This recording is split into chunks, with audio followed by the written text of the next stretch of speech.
I'm Mark Golub, and in the news are a range of issues of Jewish concern which continue to focus on the world's efforts to prevent Iran from becoming a nuclear weaponized state. Of course, the recent visit to the United States, first of Iran's new president, Hassan Rouhani, and the danger that new diplomatic initiatives, which President Obama seems to be embracing, will lead to a lessening of sanctions against Iran, was a major theme of Benjamin Netanyahu's address to the United Nations General Assembly. Well, for some comment and analysis on a number of issues confronting Israel today, I have the chance to sit with an individual whose work is intimately involved in matters affecting the security of the State of Israel, the Executive Vice Chairman of the Conference of Presidents of Major American Jewish Organizations, Malcolm Hoenlein. We'd like you to hear what Malcolm has to say about the Iranian threat and about other issues that challenge Israel and American Jewry. So, Malcolm, there have been major events taking place in the Jewish world of late, and I wanted your response to some of them. Let's begin first with the entire U.S.-Iran relationship. And you were with Bibi when he came to the United States. He visited Obama in Washington. Then he came and spoke at the United Nations. By the way, I thought he spoke remarkably well. Were you pleased with that address? I think it was very important what he had to say. And if you had to summarize, what was the most important thing he said? I think he put the marker down to not let people look at the surface, the superficial efforts by Rouhani, the new president of Iran, that there is a real history here. And even beyond what he alluded to and told us in more detail, but if you look at the record of Rouhani, he has a history of deception, of obfuscation. He wrote about it in a book he published about his years from 2003 to 2006 or 7 as the Iran nuclear negotiator. But even more, in May 27th, in an interview he gave that day of this year, right 3 weeks before the election, the June elections in Iran, he said, what year did they develop the yellow cake? 2004. When did we get the missile capacity? 2003. When did we put in the centrifuges? All during his tenure. Saying, and then he says that he lied and they obfuscated and talks about the deception. I mean, they're proud of it. It is the method. And if we fall into the trap now, if there's real performance, let's hope. They dismantle the infrastructure. God willing, nobody wants a war. Nobody wants a conflict. You can remove the sanctions. The Iranian people are entitled to it. They're fed up with this regime. They don't want to see a nuclear power. That's not what they are. They entitled to have peaceful nuclear energy? Yes. They're not entitled. There's no right to enrich. 17 countries that have domestic nuclear power don't enrich. They buy the enrichment from elsewhere. The countries that have enrichment all have nuclear weapons. Look at North Korea, which is in complete cahoots with Iran. Everything is synergistic in their relationship. Look what they're doing now, how they're threatening the United States about the use of nuclear weapons because we brought some ships to South Korea. When a missile is launched in Korea, it's Iran. When Iran launches a missile, it's North Korea. The technology is shared, the experience. They built that jointly, that reactor in Syria that thank God Israel took out. Just think, if that had been active now, where we would be. We wouldn't be talking about chemical weapons alone. We'd be talking about nuclear weapons and nuclear dangers. So I think the first part of what Netanyahu said was, be realistic. Mm-hmm. Don't be fooled by this charm offensive. The ultimate decision maker is Khamenei, not Rouhani. And if you look at the comments even made today by the foreign minister, Zarif, who I did meet and with whom I had some negotiations because there were 11 Iranian Jews missing who had tried to leave the country and disappeared, and we had a sighting, and he was then ambassador, and I met with him several times about it. And a very charming interlocutor, I have to say. So Zarif today says the meeting with the president, the phone call with the president, and the exchanges with Kerry were inappropriate. Khamenei said, well, we should be open to dialogue with the West. He doesn't mean really dialogue with the West. He says to dictate to the West and say these are the changes that we want without making any of the concessions, because it's clear what they have to do. Dismantle the infrastructure, get rid of all the stockpiles, no enrichment. There's no necessity for them to enrich. And they have 200 years of oil and gas reserves. So they don't need it for domestic energy. But let's assume that they want to have it. You can build it in a way like the Russians, the Bushehr reactor, which is troubling also, but there at least the rods and everything go back, or are supposed to go back. The Iranians took out the rods prematurely recently. So it's not a 100% kosher situation.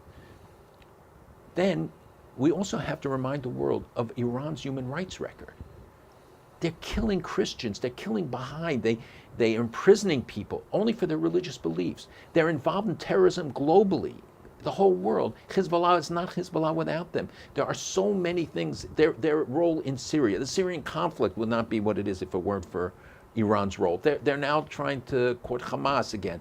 They're playing a destructive and counterproductive role. They did try to do it in Egypt. They've tried it elsewhere. They've been rejected a lot of places. But Iran is a global danger. That's why they have, the Al-Quds has an Asian division, a South American division. What do they need it for? Because they see themselves in a global context, posing a global threat to America, to America's interests. So Netanyahu's address this time was a follow-up to when he drew the red line. Yes. And you notice the Iranians don't cross that red line. They go near it, but they don't build up a stockpile that crosses what Netanyahu said would be the point of no return in action. I want to stay on this for one moment. My own sense was, and you can tell me if I'm wrong, my own sense was that if one were to read what Rouhani says and what Ahmadinejad said, and you didn't have the style, you didn't have the smile, you didn't have the softer tone, there's no difference in what they're saying. In the end, no. Ahmadinejad always said, we don't want nuclear weapons. He always said, yeah, I'm happy to negotiate.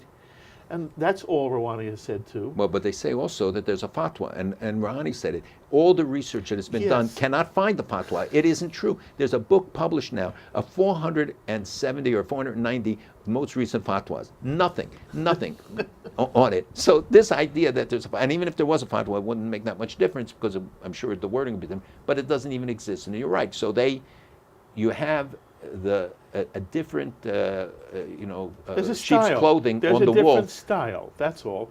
And I don't understand why there suddenly seemed to be in America, and even within the administration, this sort of, oh, look, there's a change and an opening, and now we should be more interested in diplomacy, and there's some real question as to whether the United States is going to ease up on that pedal of sanctions. Absolutely. And it is very, very upsetting to me, and I wanted to know what you thought. Well, we've been reassured, and Kerry today reassured and said that they would not be, and the president has said it, that they would, and told Netanyahu that they wouldn't, relax the sanctions until there's real performance. It would, that it's not a precondition. You believe it's it? Post.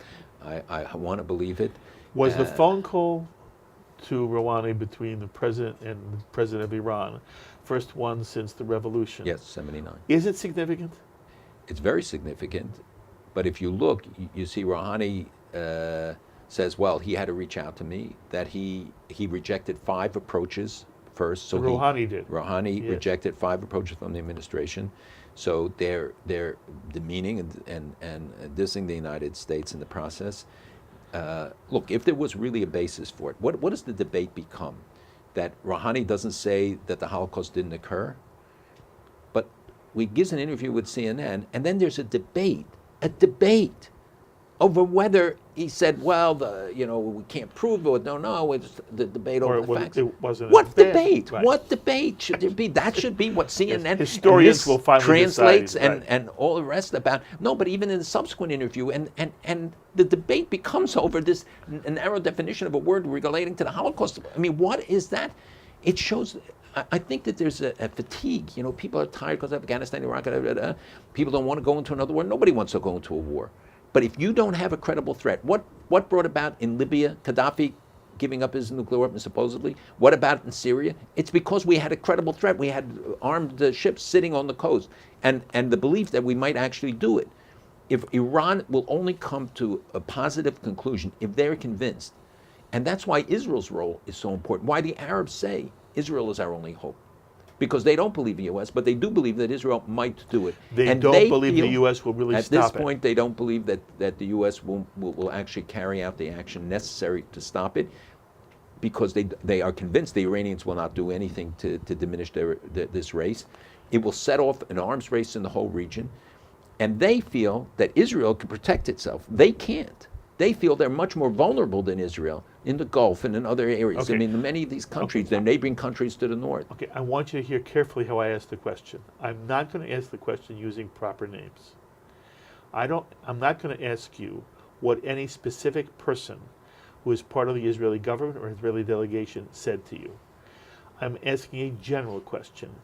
Is it your sense that within the Israeli government there is now a worry that the Obama administration does not have the will to follow through on some kind of military action if in fact it is the only way to stop Iran from getting a nuclear weapon? I think there was always this concern. It's not now. Is I don't it think it's greater not now? just about this administration. It's been about all administrations. Really?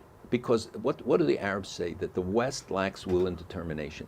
It's not Israel. I'm talking You about the think Arabs. they would say the same thing if President Bush were still president? I think they would have said it about all the presidents going back to when this issue started. Okay, so the because Malcolm remember, this Hoenlein saying started in the there's no late 80s. difference now. I didn't say there's no difference because sometimes there's a difference in tone. The president, talked about Bush spoke of an axis of evil, and stuck it to them more directly. But we did not see military action. You see tougher sanctions today than ever before. So, and those sanctions are biting and hurting. The Jewish reaction right now is that the Obama administration has less will, and you have a president now who, as you say, at a time when the nation is war weary, hopes to heaven and will lean backwards towards not taking any kind of military action, and if at all possible, finding a way to, quote, compromise. Look, we can with only the Iranian judge by what he government. says. We don't know what's in anybody's heart, what ultimately, I know why people come to that conclusion. I know there are many who do.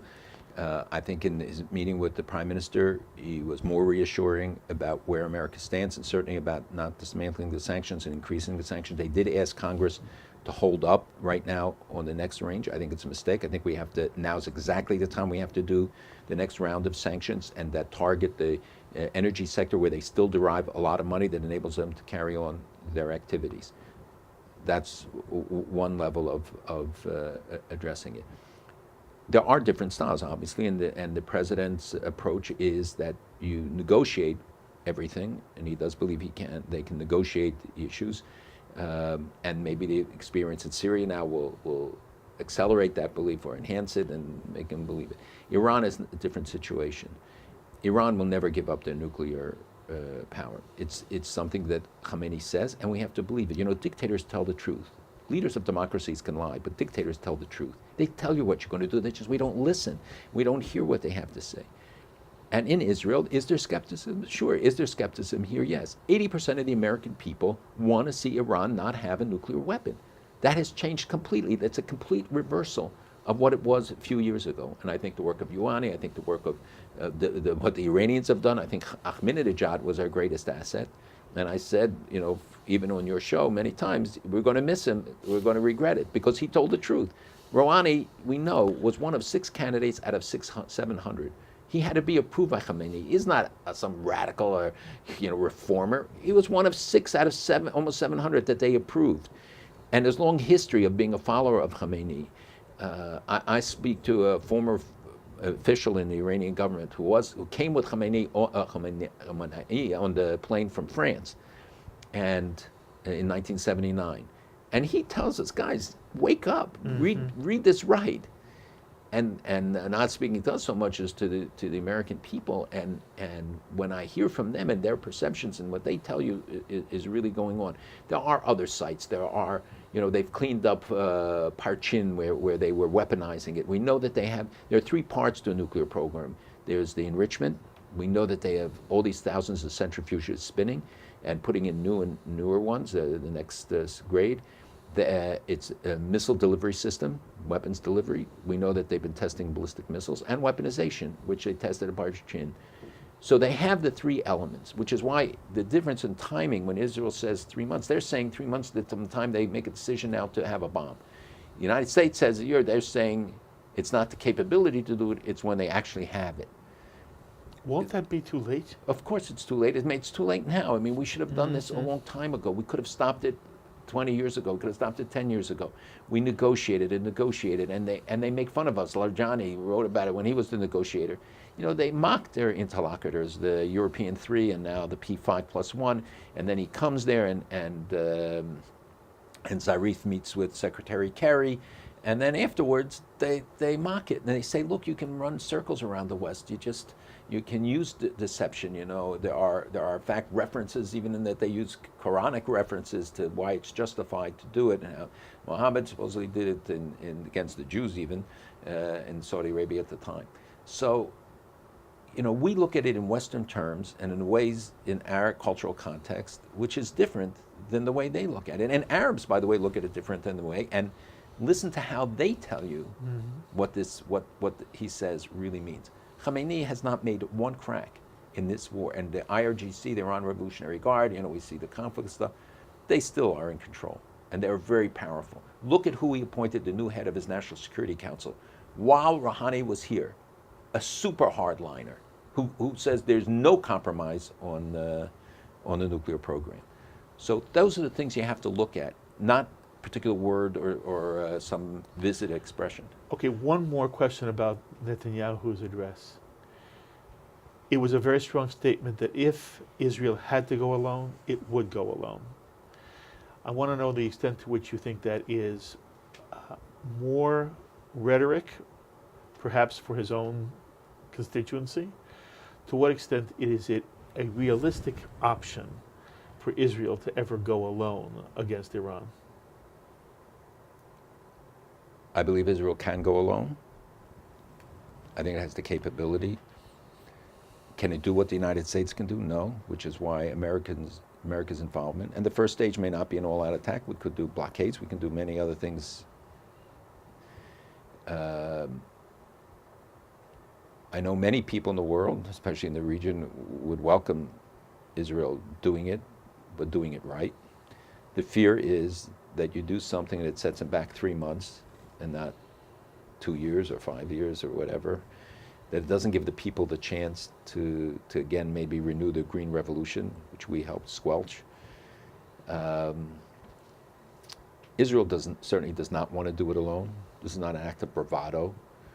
You know, they understand the consequences, potential consequences with Hezbollah being activated, Hamas could be activated, you can have missiles being shot.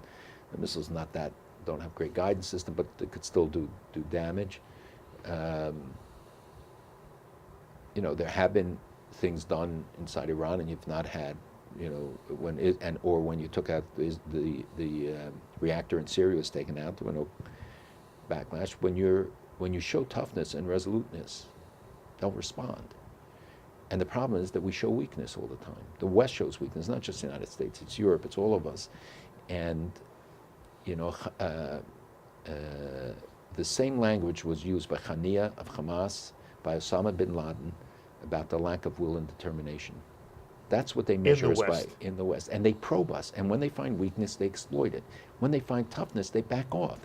That's part of what President Bush's impact was, is that they thought he was crazy enough to do it. And when he did the Axis of Evil speech, he was widely criticized, but he was right. There was an axis. We see it in North Korea, Venezuela. They're all interacting, assisting one another in the goal is against the United States. Israel's the minor goal, target. America is the major target. So this is a critical moment in this battle, that if Khamenei, if Rouhani aren't given a solid message and don't think that they can manipulate us, and the goal is not a resolution, it's to buy time. That's what they've done all along, because they want to be able to say, fait accompli. Okay, speak for one moment now about where you feel peace negotiations stand between Israel and the Palestinian Authority. Well, I think they've lasted longer than people thought. There are people who are speaking today more positively. Is real progress being made? It's not yet. Well, I don't know. I'm not inside the room, and they've really been very tight-lipped. Mm-hmm. I mean, obviously, I've spoken to people about it. I think time will tell. This is not, instant solution. The fact that Abbas even said now 9 months would be enough, as the Prime Minister has said, if they really sit down. But so far, he's not shown that he's really ready. Israel released the prisoners, and did other things, gestures. We have to see now Abbas do something real, meaning recognize the right of a Jewish state of Israel, not just to use, other terminology. If that's what it is, say it. Show that you really mean it and that you're prepared to sit down and put everything on the table. If you're going to come and keep demanding preconditions, you won't have negotiations. So I don't know if the negotiations are about negotiations or we're really into negotiations, but the very fact that these talks have continued and people tell me that the sessions are serious, I hope it works. I pray that it would work. All right, one last issue. As you look at American Jewry internally now, there are many people who are very pessimistic about the Jewish future. It's not simply that there's a high rate of intermarriage. And within intermarried couples, there seems to be a low rate of educating their children to be Jews. And so it's not simply a nice Jew marries a nice non-Jew, but what happens is it is less likely that their children will grow up with a strong sense of Jewish identity and want to pass it on to their children. And while there are pockets of extraordinary excitement and places where young American Jews are just thriving and are interested in Israel and are doing educational projects and are doing projects that you and I used to call social action and are interested in the state of Israel, the broad sweep of American Jewish youth and American Jewry as a whole seems less and less engaged. And I want to know at the moment, as you look at the American Jewish scene, to what extent does it really frighten you? And do you have any hopes? What I mean hopes, not what do you hope for, but what would you like to see happen that you think is there anything left to do to excite more people of all ages to be involved in Jewish life and the Jewish future? Absolutely. There's a lot to be done. Am I concerned about it? Absolutely. I mean, how could you not be? There are things that could be done. For one thing, making Jewish education more affordable, more interesting, more creative, but more affordable.